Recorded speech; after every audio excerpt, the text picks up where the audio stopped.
We're just talking love and lust. Rabbi Shmuley is here. Great to have you here on BT. Let's throw out the book, Kosher Lust, because we were going through this yesterday, passing it around, and there you see the title, Love is Not the Answer. You were saying lust. Define lust for us. Well, lust is desire. It's magnetic attraction. It's a real desire to be in the relationship because you can't stop yourself. You can't prevent yourself from being drawn to that person. That's the only reason to be in a relationship. There are tertiary reasons, but that's the fundamental reason.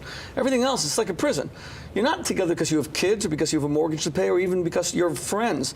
Best friends is what you have in college. A lover is what you have in a relationship.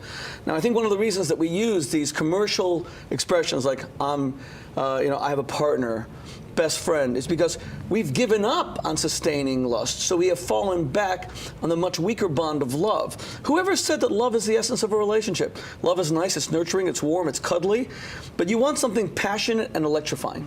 What's the difference between a crush and that first electric energy that you feel in a relationship that often fades a little bit and sustaining that lusty vibe? Well, what lust is it's something erotic, and it's actually deeply mental and psychological as opposed to just something that is, it's not connected with anatomy. It's not about how the person looks. It's the gravitation of the masculine to the feminine and vice versa.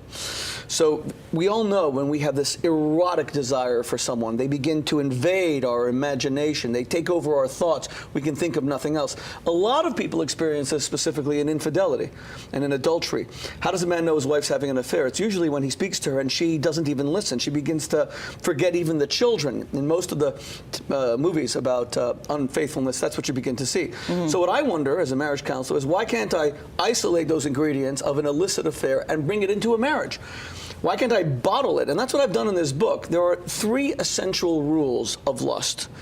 They are unavailability, mystery, and sinfulness. I'll just give you an example, and I use the iPhone as an example. The genius of Steve Jobs is that he didn't want you to love his phone, he wanted you to lust after his phone. He wanted you to wait online for 8 hours to buy a phone the way that Romeo waited outside of Juliet's balcony. And he wanted you to not be able to live without it. And he did that by unavailability, making it impossible to buy the phone. Who has ever heard of a product you can't buy? And they did this intentionally. The second thing he did is never talk about what Apple was developing. Apple's the most secretive company in the world. Mystery of it all. Because the more mysterious, the more you begin to, your imagination begins to play games. To, I can't. What are they making? I can't live without it. I must know. And then the sinfulness part. Apple always portrayed themselves as the company that was the upstart, the rebellious upstart. The famous 1984 Super Bowl commercial where they, went Big Brother and smashed that big screen. And remember, their motto was "Think different." If you had an Apple, you were rebellious. Interestingly, they even maintained that kind of fiction that they were the rebel, even when they were the most valuable company in the whole world. They were the game in town, but they still maintained it because those are the rules of lust. In other words, you can superimpose lust onto any object on earth. It's not just carnal, it's not just of the body. So when people say to me, I'm in a platonic marriage now, we don't have sex anymore, which is about 1/3 to 1/5 of all American marriages. I mean, because we're just not as lusty as you Canadian guys. We just don't have it. We Americans, Viagra, whatever it is that we need. So what do you tell somebody when they come into your room and say, I'm trapped, what do I do? Yeah, and they always blame their partner. It's Right. almost like, my wife has let herself go. Right.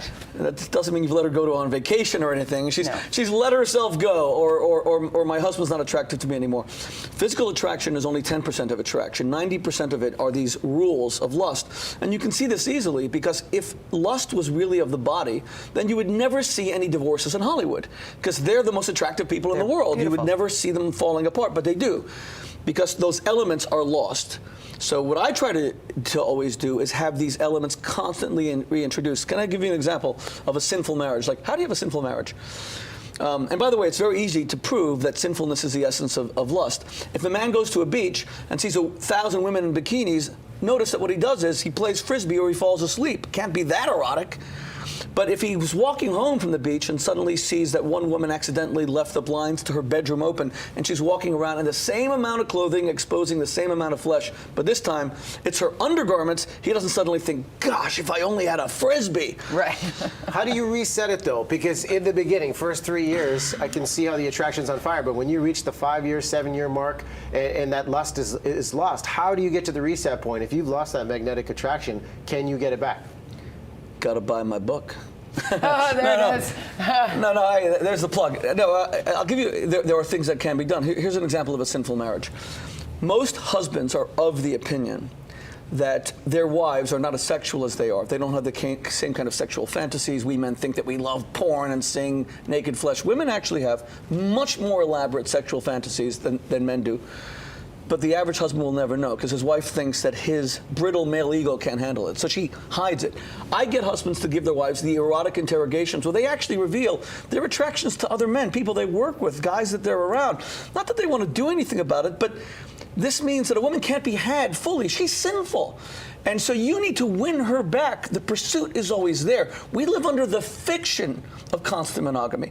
Monogamy is something that's electrifying specifically because we choose it, but not because we naturally gravitate toward it. We don't. And women are much more sexual than men. Men are uni-orgasmic, women are multi-orgasmic. We've created this whole Western society that caters to the male libido, which can be a little bit pathetic at times. I mean, men, their sexuality isn't always rooted in their emotions, and therefore it can be a lot weaker than what we see in women. Here's another example, unavailability and mystery. Why is it that wives walk around the bedroom completely naked? Why would anyone make that mistake? We demagnetize the body by doing that. We can't have over-familiarity in a relationship. There has to be familiarity and closeness, but there also has to be strangerness as well. You can't become too familiar. I love this topic. This is of just a conversation. taste. We could just go on and on, but now what you need to do is get to the event. It's tomorrow at the Norman Rothstein Theater. Harel.brownpapertickets.com. It's HAREL.brownpapertickets.com. It's my only speech in Vancouver. I'd love to see people there. It's about my book, Kosher Lust. And then go to my Kosher website Lust. to get tickets, shmuley.com, SHMULEY. Sure to get people talking. Thank you, Why Rabbi. love is not the answer. We just learned so much, keeping it just a little bit sinful. Thank you.